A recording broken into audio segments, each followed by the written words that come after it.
Useless. That's what they called her. The black maid who mopped floors while everyone else walked past like she was invisible. Can't you do anything right? Her boss would sneer, tossing a dirty rag at her feet. But what no one knew was that she was hiding something that would one day make every single one of them stop in their tracks. Years later, those same people would stand frozen outside a glass office door, the name on it written in bold golden letters. Her name. How did the maid they mocked end up becoming their boss? Let's start from the beginning. Before we go on, where in the world are you watching from right now? Because this story could have happened anywhere. Before anyone knew her as Ms. Daniels, the respected CEO of one of the city's biggest companies, she was just Clara, a quiet maid working long hours in a mansion that never felt like hers. Every morning before sunrise, she'd tie her faded apron, whisper a prayer, and head to work. The marble floors she polished weren't hers to walk proudly on. They were a reminder of where she didn't belong. "Clara, hurry up with those dishes!" Her boss, Mrs. Whitmore, would shout from the dining room. "You people always take forever." Clara would swallow her pride, forcing a soft, "Yes, ma'am," even as her hands trembled in the soapy water. But she wasn't weak, she was patient. Each insult she endured was a quiet promise to herself. One day, they'll see me differently. At night, after everyone was asleep, she'd sneak into the study, not to steal, but to learn. She'd run her fingers over the business books on the shelves, whispering the titles like prayers: leadership, strategy, finance, the same books her employers never imagined she could read. Her co-workers mocked her too. "Why bother studying, Clara?" One of them laughed. "You'll always be the maid." Clara only smiled faintly. "We'll see about that," she'd say, eyes glinting with quiet fire. What no one knew was that Clara had been taking night classes for years, saving every penny from her modest wages. She didn't just dream, she planned. And the day was coming when her dreams would collide with the very people who treated her like she was invisible. They thought she was beneath them, but Clara Daniels was about to prove she was destined to rise above them all. Clara's patience was beginning to wear thin. No matter how hard she worked, the Whitmores, and nearly everyone around her, refused to see her as anything but the help. She cleaned up after their parties, served their guests, and even looked after their children. But behind the smiles and small talk, she heard the whispers. "Don't let her touch the silverware," one guest muttered once, not realizing Clara could hear. Another chuckled. "She should be grateful to even be in this house." Each word stung like salt in an open wound. But Clara didn't break. She learned to turn her anger into fuel. Every insult became motivation to study harder at night, to push further toward the future she refused to believe was impossible. Then one morning, everything changed.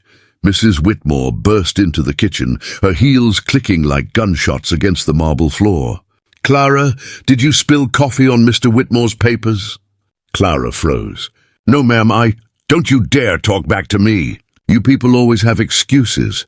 The other maids watched silently as Clara's eyes filled with tears she wouldn't let fall.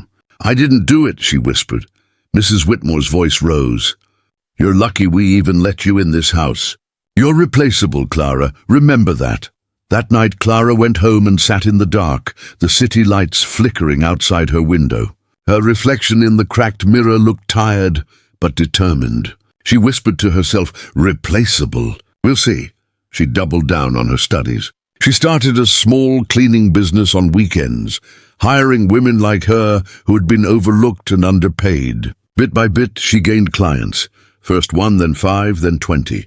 Her reputation grew quietly but steadily. People admired her honesty, her precision, her grace. Then came the twist of fate. One of her clients, a kind, older black woman named Ms. Green, noticed her talent. "You've got a head for business, Clara," she said, sipping tea. "Ever thought about doing something bigger?" Clara smiled faintly. "All the time." Ms. Green connected her with a local entrepreneur who was expanding his janitorial company and needed a partner who understood the field. Clara joined, and within 2 years, her work ethic and leadership turned that small business into a thriving enterprise. But the world doesn't like it when a black woman rises too high. When the Whitmore's company hit financial trouble, Clara's firm placed a bid to take over their cleaning contracts, including their mansion. The Whitmores laughed at first. Her, the maid? Mr. Whitmore sneered. She wouldn't last a week in the boardroom. Clara simply replied, Then let's find out. She submitted her proposal, professional and flawless, every number backed with strategy and precision. The deal went through. Within months, her company's logo, Daniel's Facilities Management, was displayed across the very building where she once mopped floors. But her victory didn't come without backlash. Some of her new colleagues refused to respect her authority. One executive whispered, She's just a diversity token. Another scoffed, She'll crumble under pressure. Clara ignored them, until the day she was invited to a meeting she never expected, a chance to take over a struggling corporate chain, owned by none other than the Whitmore family themselves. As she stared at the company name on the folder in front of her, her hands trembled, not from fear, but from justice. The maid they once called useless was about to become their boss. The conference room was silent when Clara walked in. Every head turned, some out of surprise, others out of disbelief. She looked immaculate in a tailored navy suit, her hair pulled neatly back, her posture steady. But inside her heart raced. It wasn't just another meeting. It was the meeting, the one that would decide whether she would acquire the Whitmore Corporation, the same family who once called her useless. At the head of the table sat Mr. and Mrs. Whitmore, their faces pale, eyes wide with a mix of shock and discomfort. For a moment time froze. Then Mrs. Whitmore's lips trembled as she muttered, Clara? What are you doing here? Clara smiled politely. Good morning, Mrs. Whitmore. I believe we're here to discuss your company's future. You could have heard a pin drop. The woman who once scrubbed their floors now stood across from them as an equal, no, as the one holding power. Mr. Whitmore cleared his throat, forcing a smirk. You're seriously bidding for our business? Let's be realistic, Clara. Running a household isn't the same as running a corporation. Her tone didn't waver. You're right. It's harder. Because in a house like yours, I had to learn to clean up everyone else's mess. While they pretended not to see mine, a few board members shifted uncomfortably. Clara continued, her voice firm but calm.